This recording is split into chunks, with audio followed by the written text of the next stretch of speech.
Olá, bem-vindos a mais uma parte da nossa aula de farmacologia e cálculos em medicamentos. Hoje nós vamos falar sobre classes de medicamentos, né?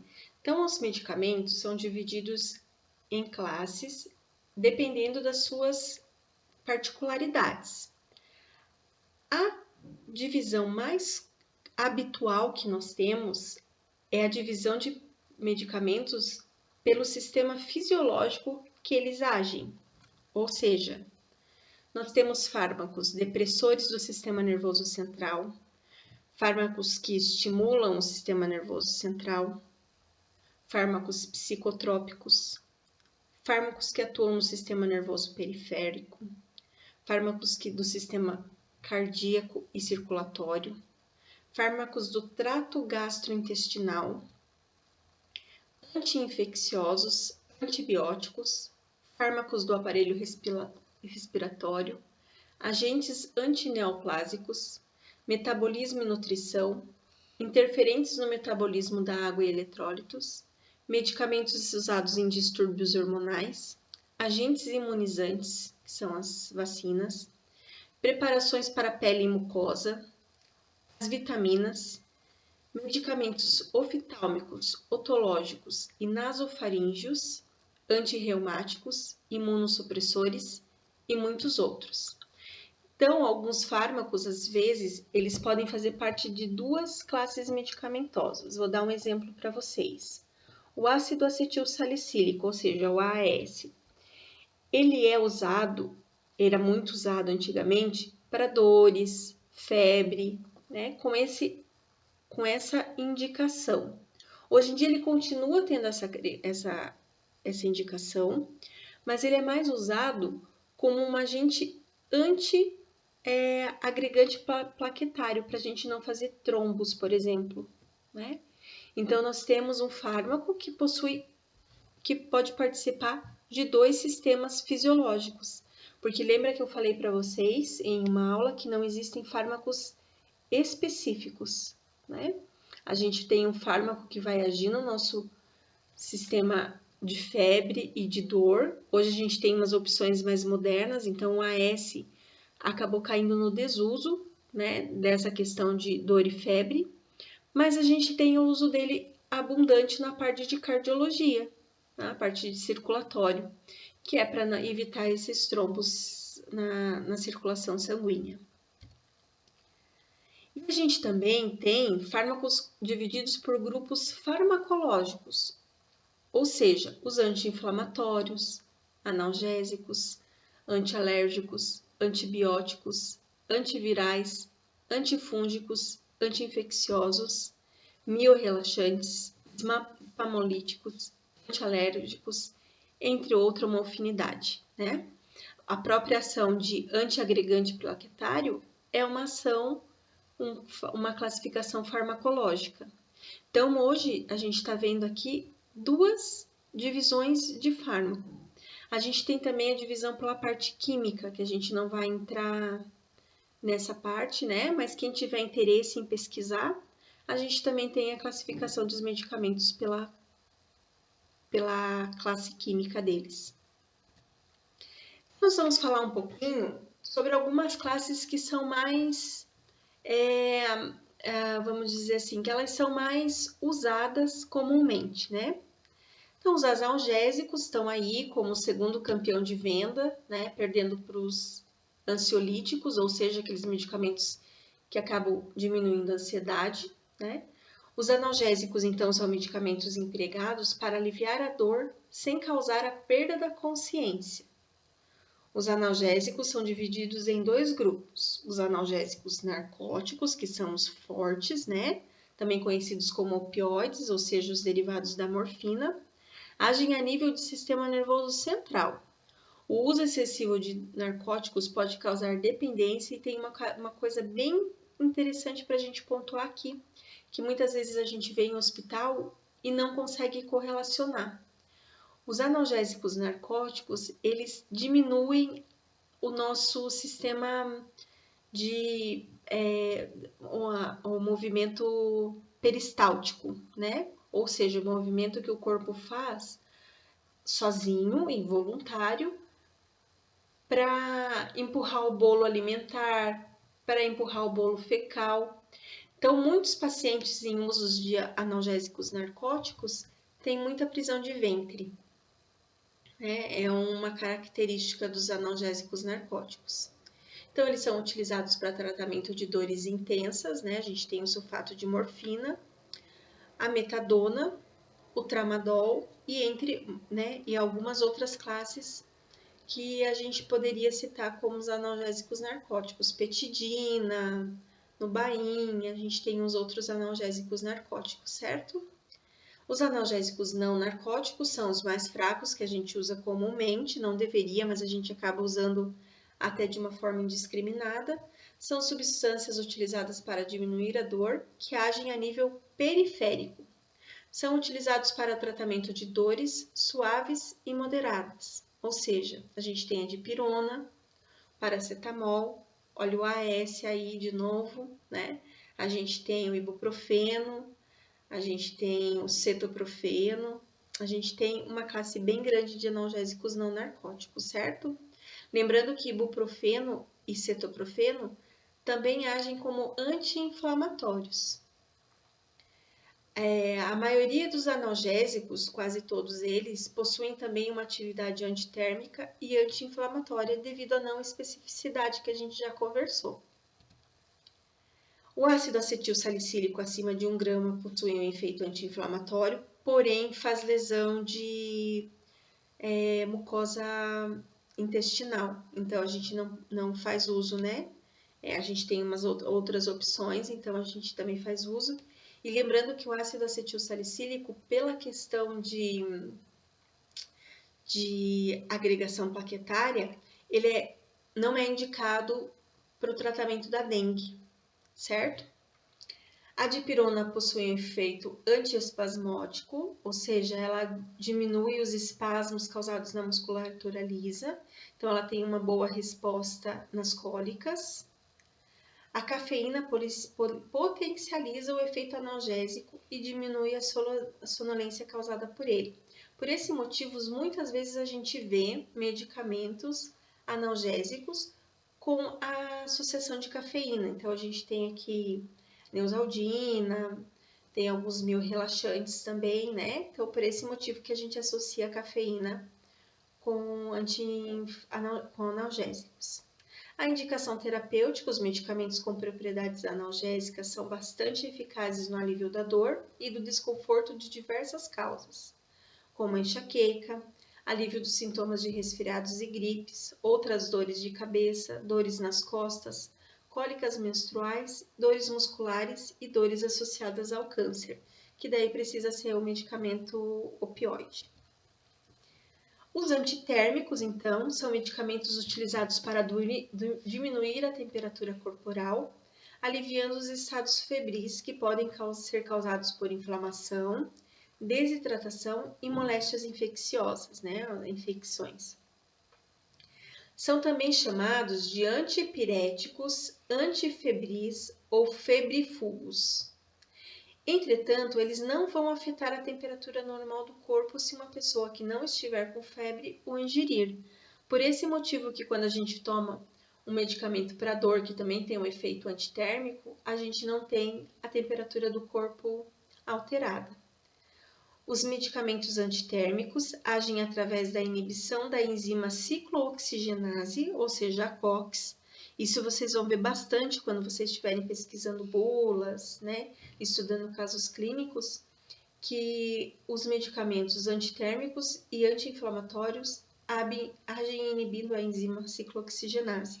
São inibidores de COX, que a gente chama. É importante lembrar que esse remédio só impedem que a temperatura corporal suba, mas não curam o distúrbio que estaria provocando essa elevação. Ou seja, ela age no sintoma e não na causa. São permitidos vendas livres, né? Medicamentos isentos de prescrição médicas, aqueles que ficam antes do balcão da farmácia, paracetamol, dipirona, AS e ibuprofeno. E a gente tem como indicação terapêutica febre, sintomas de gripes e sintomas de resfriados, E as medidas não medicamentosas que a gente pode usar para febres é hidratação oral, roupa leves e ambientes com temperatura moderada e boa aeração, ou seja, boa ventilação. Os medicamentos anti-inflamatórios, que também são os nossos top 5 de venda de medicamentos em farmácias comerciais, são medicamentos utilizados para amenizar sintomas como febre, dores e edemas decorrentes de qualquer agressão ao organismo, né? Então, a inflamação pode ser uma resposta do nosso corpo a uma agressão sofrida, uma batida, uma sobrecarga de peso, até uma lesão, quando as meninas, né, com maior incidência vão saber, quando a gente às vezes tem uma pelinha na unha e acaba puxando ela faz aquela inflamação com todos os sinais, né, que vão ser falados ali um pouquinho para frente, que são o calor, o rubor, a dor e o edema, que é o inchaço, né? São reações químicas desse processo que levam à inflamação. Toda vez que alguma área do nosso organismo sofre uma agressão, existe um recrutamento das células de defesa para o local.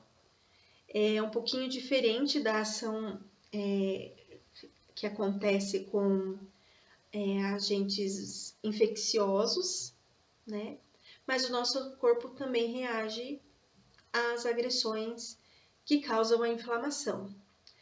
Os medicamentos anti-inflamatórios apresentam 3 efeitos básicos. Eles são antipiréticos, que abaixam a febre, analgésicos, que reduzem a dor, e anti-inflamatórios, que vão aliviar essas reações químicas que a gente está tendo no corpo. Existem basicamente 2 classes de anti-inflamatórios. Os esteroidais, que são as cortisonas, dexametasona, hidrocortisona, são bastante usados no hospital, com mais incidência até que os não esteroidais, que são os AINES, anti-inflamatórios não esteroidais, que é o Cataflam, piroxicam, ibuprofeno. Os anti-inflamatórios não esteroidais são de uma classe de medicamentos mais usadas no mundo, né? Como a gente falou lá no comecinho. Existem mais de 20 fármacos diferentes sendo os mais utilizados. O AAS, que também entra aqui, o diclofenaco, ibuprofeno, naproxeno, indometacina, cetoprofeno, ácido mefenâmico, piroxicam, colecoxib, certo? Tem alguns medicamentos que eles repetem a terminologia, mas não dá para a gente fazer uma via de regra. Fica um pouco mais fácil para a gente conseguir se guiar. Mas assim, ibuprofeno, né? Ibuprofeno, cetoprofeno, naproxeno, são terminações de medicamentos, a terminação da palavra mesmo, né? Que nos remetem a agentes anti-inflamatórios. Vou fazer um parênteses aqui, que não dá para o porquê que não dá para abranger isso para todas as classes. Eu terminando a faculdade, no meu estágio obrigatório, em farmácia comercial, chega um paciente, e eu estava estudando na faculdade medicamentos antihelmínticos, ou seja, medicamentos para vermes, né? Para acabar com os vermes. E os medicamentos para acabar com os vermes, geralmente eles terminam com zol, albendazol, mebendazol. Eu estava estudando isso na faculdade, essa parte dos medicamentos antihelmínticos. Chegou um paciente, um cliente na farmácia e perguntou com uma receita de omeprazol. Eu do alto do meu último ano de faculdade, essa é uma coisa importante também, o porquê que é importante a gente pesquisar, gente. Não tem porque a gente tem vergonha de dizer que a gente não sabe, mas que a gente vai pesquisar. Essa que é a base que a gente tenta passar para vocês, da onde vocês pesquisarem, que é muito importante, certo? Mas voltando ao assunto, o paciente chegou com um medicamento chamado omeprazol. E me perguntou, eu fui atendê-lo, e me perguntou para que servia esse medicamento. Claro que eu fiz uma analogia rápida, uma analogia de quem não pode falar só um minutinho que eu vou pesquisar. Eu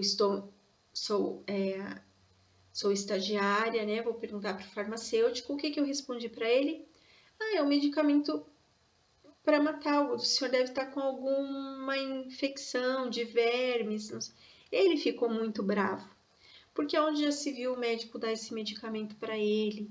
Se o negócio dele era uma dor estomacal, ele tinha azia, e daí? A minha cara, né? Então, assim, dando essa dica para vocês das terminações, mas já informando-os que não dá para a gente estender para todos, né? É um guia para a gente entender, mas não dá para ser uma regra. Então, omeprazol e albendazol são para indicações totalmente diferentes, né? Então, eu quis fazer essa analogia lá na faculdade e não deu muito certo. Algumas coisas dá para a gente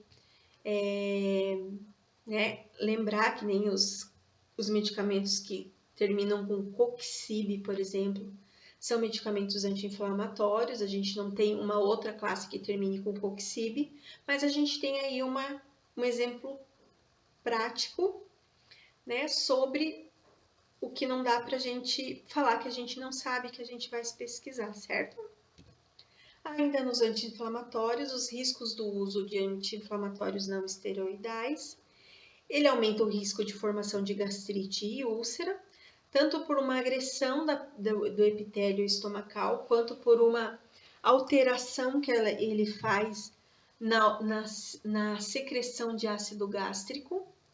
É uma das principais causas de hemorragia digestiva.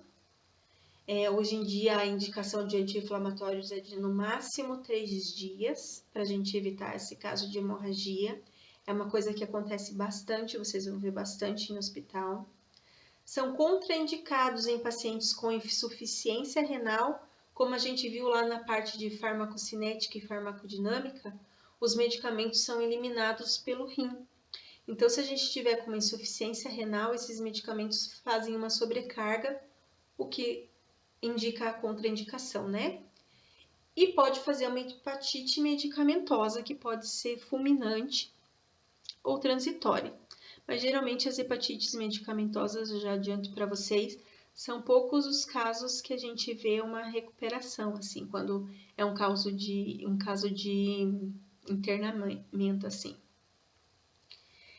As indicações terapêuticas que a gente tem são para lombalgia, né? Mialgia, torcicolo, a dor articular, que é a artralgia, inflamação da garganta, dor muscular, dor na perna, dor varicosa, porque as varizes, elas também causam um efeito, aquela reação química, então ela também faz uma inflamação, e para contusões.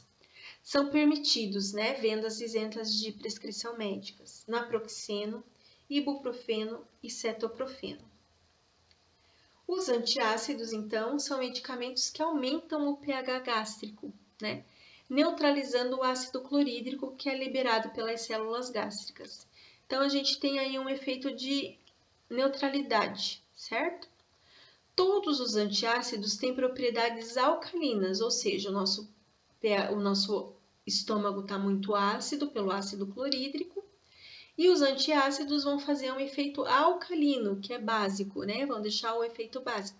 Lembrem lá das tabelinhas de ácidos e básicos do 2º grau de química. E aliviam a dispepsia, ou seja, a azia, através dessa neutralização química do ácido do estômago. No processo digestivo, o estômago produz o ácido clorídrico, além de outras substâncias. Devido a algum distúrbio, há indivíduos que passam a produzir esses ácidos em excesso, provocando dor e queimação, que é a azia, e podendo agravar para uma úlcera. No Brasil, uma pesquisa mostrou que 12% da população sente azia 1 ou 2 vezes por semana, e 7% mais de 2 ou 3 vezes no mesmo período, ou seja, em uma semana. Então, é um caso bem recorrente, até por conta da nossa alimentação, do nosso estresse, né? O nosso estômago está sendo induzido a produzir mais ácido e por isso a dispepsia é tão comum entre os pacientes. A gente tem antiácidos sistêmicos, que são os bicarbonatos de sódio. Um parênteses aqui, o bicarbonato de sódio geralmente é usado para acidose glicêmica. Quando a pessoa faz uma acidose glicêmica, a gente busca reverter, né, com bicarbonato de sódio. Ele não é tão usado na prática como um antiácido estomacal, mas ele é um alcalinizante, porque o nosso corpo está em acidose metabólica e a gente entra com bicarbonato de sódio para obter o efeito alcalino. E a gente tem os antiácidos, que são os mais comumente usados, de ação não local, ou seja, que não são sistêmicos. Praticamente não são absorvidos no intestino, sendo eliminados nas fezes. Então, a gente tem o hidróxido de magnésio, hidróxido de alumínio, carbonato de cálcio, trissilicato de magnésio, né? Algumas preparações de antiácidos contêm uma associação de compostos com o objetivo de reduzir os efeitos adversos dos componentes individuais. Por exemplo, o magnésio e compostos de alumínio são associados de forma a reduzir o risco de diarreia e constipação, respectivamente. Ou seja, o magnésio tem um risco de diarreia elevado, então aquela magnésia bisurada, o leite de magnésia, né, que também é venda livre, ele induz a uma diarreia dependendo da dose. Então, uma dose mais baixa faz um efeito antiácido, uma dose mais alta faz um efeito de liberação do esfíncter, né, de diarreia. E os compostos de alumínio, eles causam constipação, ou seja, eles diminuem a minha mobilidade intestinal e vão fazer com que o meu bolo fecal acabe parando. Então, a gente associa o magnésio com os compostos de alumínio para que a gente consiga aí um equilíbrio, certo?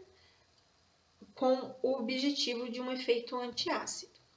A gente tem os alginatos, que funcionam de forma um pouco diferente do que os antiácidos que eu citei. Eles formam uma barreira protetora no estômago, que impede o refluxo do ácido do estômago que volte para o esôfago, né, causando uma esofagite. Então, até tinha uma propaganda que passava, que era do Glasgow, o nome do medicamento agora eu não, né, Gaviscon, que eram uns soldadinhos assim apagando um incêndio, surfando numa onda branca. Então, era essa a referência que ele queria trazer dessa película protetora que forma no estômago. Então, a gente tem os derivados de alga marrom e anão sistêmico, fornecem um alívio mais rápido e mais longo que os antiácidos que eu citei, o Gaviscon e o Luftagastro, certo? A dimeticona, né, que hoje em dia é simeticona, a gente não usa mais a dimeticona, ele teve uma mudancinha na estrutura química dele, então anotem aí, por favor, é simeticona, tá? É um antiflatulento, ou seja, um medicamento antigases, né? É muitas vezes associado aos antiácidos para diminuir a associação de infartamento devido ao acúmulo de gases no tubo digestivo. Ou seja, essa nossa produção maior de ácidos faz com que aumente os gases. Então, a gente tem aquela associação de estar infartado, assim, de estar, né, prostrado, assim, na questão de trato gastrointestinal. A simeticona absorve os gases formados e que provocam a dilatação e a compressão gástrica, né? Que seria o infartamento. A gente tem como indicação terapêutica dos antiácidos acidez estomacal, azia, desconforto estomacal, dor de estômago e dispepsia. Como tomar, gente? É muito importante porque os antiácidos eles interagem muito com o medicamento, tá? Então, anotem aí que eles interagem muito com o medicamento. Então, como tomar? Tomar 1 hora depois das refeições e ao deitar ou conforme a necessidade. Claro que se a gente está com aquela crise logo após o almoço, a gente vai recorrer para tomar um antiácido naquele momento que a gente está se sentindo infartado, com dor, né? Mas só para vocês saberem que a indicação melhor é que ele é melhor absorvido sem alimentos. Normalmente apresentam-se sob a forma de géis, né? De géis, tá? De suspensão, pós ou comprimidos mastigáveis, pois são mais eficazes por se dissiparem mais rapidamente no estômago. Então, aqui um parentezinhos, a gente tem medicamento líquido tem um efeito mais rápido do que o medicamento comprimido, que tem um efeito mais rápido do que o medicamento Dragias, lembrem lá da aula de farmacotécnica, que vão perder para o medicamento intravenoso ou intramuscular, certo? O medicamento intravenoso ou intramuscular, como já vai direto no sítio de ação, ele tem um efeito mais rápido. Mas por isso que fala aqui que a forma de géis, pós ou comprimidos mastigáveis são mais eficazes, né? Porque eles se dispersam, se dissolvem mais rapidamente no estômago. São contraindicados em doentes com insuficiência renal grave, hipercalcemia, ou seja, muito cálcio no sangue, e as pessoas que fazem diálise, que são os insuficientes renais graves, tá? As interações, eles reduzem a absorção de tetraciclinas, que é um antibiótico, e de fosfatos. A sua administração deverá ser espaçada destes medicamentos. Então, via de regras, a gente acaba espaçando o antiácido de todos os medicamentos. Ele pode causar uma redução de absorção, né, o que potencializa um efeito tóxico do medicamento. Então, a gente pense sempre que antiácidos a gente sempre espaça de medicamentos, certo? Sobre dosagem, né, ou seja, quando a gente tem muito medicamento no corpo, o abuso desse medicamento poderá levar ao excesso de cálcio no sangue, ao excesso de cálcio na urina e à alcalose metabólica. Como eu falei da acidose metabólica, a gente tem a alcalose metabólica, quando o nosso sangue fica muito básico, certo? O que também não é legal, e causando insuficiência renal. Os antiespasmódicos são medicamentos usados para diminuir a frequência e a força da contração da musculatura lisa, ou seja, dos movimentos involuntários, aliviando assim a dor. Os espasmos são contrações involuntárias da musculatura lisa, do estômago, do intestino, do útero e da bexiga. A gente tem como indicação terapêutica dos antiespasmódicos para cólica menstrual, né, dismenorreias, desconfortos pré-menstruais, cólicas biliares, ou seja, quando a gente tem cálculos biliares, né, cálculos na vesícula biliar, cólica renal e cólica intestinal, certo? Então, aqui voltando um pouquinho, os medicamentos antiespasmódicos mais utilizado é o Buscopan, né, ou seja,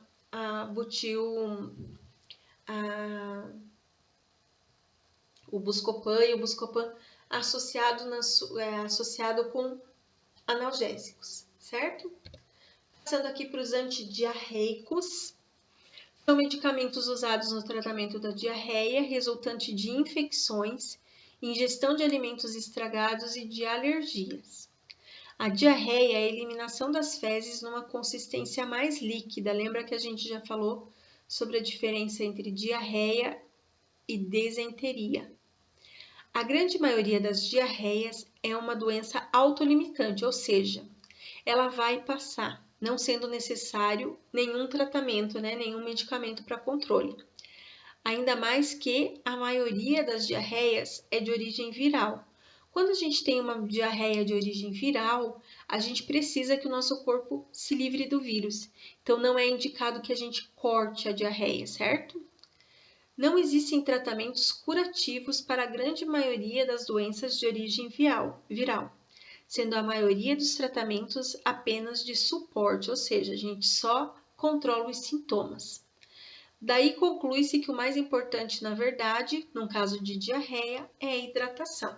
Claro que observando, tem alguns casos que são anormais, né? Então, a gente tem alguns recursos que acabam nos ajudando nesses casos. A indicação terapêutica é para diarreia e disenteria. Os tipos, a gente tem antibióticos, ou seja, se minha diarreia é de uma origem infecciosa do trato gastrointestinal, a gente consegue eliminar os micro-organismos causadores dessa infecção com antibióticos. Em via de regra, antibióticos matam também pela não seletividade a flora intestinal, o que pode aumentar a diarreia. Olha só que coisa doida, né? Então, a gente tem os medicamentos antibióticos que são específicos para a diarreia, não é qualquer antibiótico que é específico para a diarreia, certo? Porque a maioria acaba matando essa flora intestinal que a gente tem, que acaba ajudando na nossa formação de bolo fecal, e a gente tem daí um efeito diarreico associados a antibióticos, mas aqui é um caso bem específico, onde a diarreia é causada por uma bactéria, e a gente só vai conseguir suspendê-la usando antibiótico. A gente tem os modificadores da mobilidade intestinal, ou seja, que diminuem a mobilidade intestinal. O nosso corpo o nosso intestino está com peristaltismo muito elevado, então a gente tem os opiáceos, como eu falei para vocês. Aqui é um indicador, uma indicação, né? Então, num caso de muita mobilidade intestinal, a gente acaba usando a codeína, o elixir paregórico, a tintura de ópio, né? De fenoxilato, a loperamida, mas eles diminuem a mobilidade intestinal. Se o paciente faz uso recorrente, claro que essa mobilidade vai se estender e a gente vai ter um problema de constipação. A gente tem os medicamentos adsorventes. Eles se ligam a outras substâncias inativando-as, né? Como o carvão ativado. Então, o caulim mais pectina, o carvão ativado, o subsalicilato de bismuto, que é usado para diarreia do viajante, certo? E a gente tem os substitutos da flora intestinal, que são bem usados num tratamento, por exemplo, num pós-tratamento longo de antibiótico, para restaurar a minha flora intestinal, que são os lactobacilos. Lactobacillus casei, lactobacillus acidófilos, Saccharomyces boulardis, a Saccharomyces cerevisiae também. E a gente tem os fluidos reidratantes, ou seja, o sorinho caseiro, né, que a gente pode usar em casa. E nos hospitais a gente faz um reidratante oral, o soro reidratante oral, ou faz a hidratação endovenosa mesmo. Aqui tem a diferença entre diarreia e disenteria, o aumento do número de evacuações, normalmente, mas não sempre acompanhadas por fezes amolecidas, pastosas ou líquidas. E a disenteria é uma doença inflamatória intestinal que provoca diarreia, mas sempre acompanhada por muco e sangue, certo? A diferença entre diarreia e disenteria aí para vocês. Aqui a gente tem algumas fotos. Então, o Calmagna recupera a consistência do bolo fecal, o Floratil recupera a flora intestinal e o Imosec e o Alca-AD diminui a mobilidade intestinal, diarreias de origem emocionais ou não infecciosas, certo? Lembrando-se aqui que diarreias causadas por vírus a gente tenta não suspender, certo? Os antieméticos são medicamentos que possuem como principal característica o alívio dos sintomas relacionados com o enjoo, as náuseas e o vômito, o aemese. Em geral, são prescritos para o tratamento dos efeitos colaterais de outras drogas. Aqui, lembrando que anestesia, né, tem muita reação adversa com emese, ânsia. A labirintite causa muita ânsia. E os medicamentos antineoplásicos também causam como efeito colateral as ânsias, né? Então a gente acaba usando antieméticos abundantemente para pacientes com neoplasia. O vômito é um mecanismo normal de defesa do organismo. Então a gente vai ter essa defesa quando? Quando alguma substância tóxica exógena é ingerida, né? No caso de uma sobrecarga de medicamentos, geralmente o nosso corpo, por uma defesa, já faz essa náusea. Conteúdo gástrico refluído do intestino, ou seja, quando o nosso intestino não consegue, quando a gente fala assim, nossa, mas eu almocei e tô passando mal agora de noite, né? Acabei tendo uma emese do comida, então é da comida que eu almocei. Então a gente tem conteúdo gástrico refluído do intestino. Resíduos, aqui é resíduos, tá? Resíduos metabólicos tóxicos endógenos. né? Uma intoxicação por um gás, enfim. Em geral, o vômito é precedido de náusea, certo? Então, náusea é aquela sensação de que eu vou vomitar e o vômito é o ato em si. As náuseas são sensações altamente subjetivas e particularmente desagradáveis. Gente, aqui é muito importante, tá? A dor que eu sinto não é a mesma dor que você sente, não é a dor que o colega sente. Então, essas questões, assim, são altamente subjetivas. Então, às vezes, o paciente interna por uma dor insuportável que você já sentiu, né? As meninas aí já sentiram a dor do parto. Então, às vezes, fica difícil para a gente entender, mas lembrando-se aqui daquele vídeo que a gente viu sobre as questões do hospital, as realidades do hospital, o respeito sempre, tá? Sempre o respeito. Às vezes ali também tem um conteúdo emocional muito forte, principalmente agora em termos de contenção de isolamento social, né? Então a gente atende bastante paciente com essa sensação particularmente desagradável e às vezes pode ter uma origem emocional e a gente tem que tratar com carinho, certo?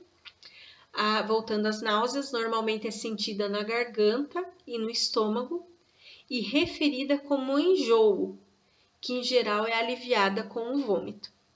A náusea normalmente é acompanhada de distúrbios vasomotores causando palidez, sudorese excessiva, relaxamento do esôfago e dos músculos abdominais e salivação. Esses são os sinais para a gente ter em base quando a pessoa está com uma náusea, né? Principais causas de náusea, enjoo e vômito: odores desagradáveis ou distúrbios emocionais, quimioterapia no câncer, radioterapia, analgésicos opioides, a nicotina, antibióticos, a gravidez, labirintite, meningites, gastroenterites, enxaquecas, bulimia nervosa, pós-operatório pelo uso de anestésico, analgésicos, pelo procedimento em si, né? Então, tudo isso a gente precisa avaliar num caso de náusea, enjoo e vômito, certo? O antiemético, então, vai ter uma indicação terapêutica para o enjoo, náusea e vômito. As restrições: metoclopramida, bromoprida, mebeverina, são inibidores da bomba de próton. Eles fazem um acúmulo na minha base do crânio aqui, sabe? É uma reação extrapiramidal. Então, ele é um pouco indicado contra crianças, né? Causa muita alergia, então a gente tem que ficar bem atento quando a gente usar esses medicamentos na prática, certo? Porque ele faz essa síndrome extrapiramidal. Em caso de vômitos e diarreias concomitantes, dá-se preferência à metoclopramida por ter efeito estimulante sobre o trato gastrointestinal, isto é, ela dificulta o vômito, mas facilita o funcionamento intestinal, não prejudicando assim o esvaziamento gástrico. Isso é muito importante. Num caso de diarreia, né, a gente não pode prejudicar o esvaziamento gástrico porque pode ser uma reação de segurança do nosso corpo também, certo? Aqui a gente vai entrar na parte de cálculos, aí a gente fica para a próxima aula. Por hoje é isso, pessoal. Qualquer coisa eu estou disponível para dúvida, certo? Vocês têm meu WhatsApp, só manda lá e a gente se fala. Até amanhã!